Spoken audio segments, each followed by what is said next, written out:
প্রিয় বন্ধুরা, আমি আপনাদেরকে একটা দৃশ্য দেখাই। সেটা হলো কি, আমাদের এলাকায় দেখেন আম মাটিতে ঠেকে যাচ্ছে। এই দেখেন আম মাটিতে ঠেকে ঠেকে যাচ্ছে। এত পরিমাণে আম আমাদের এলাকায়। এগুলো বাড়ি ফোর আম। শুধু একটা গাছে না, হাজার হাজার গাছ। এই দেখেন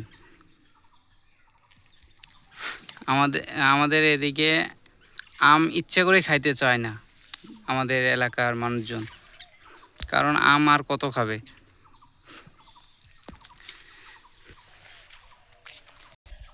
এই দেখেন রাস্তাঘাটে যেখানে সেখানে আম।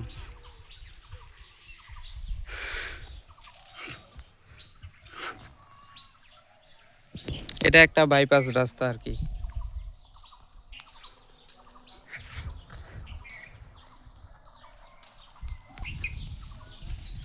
সামনে পাকা রাস্তা।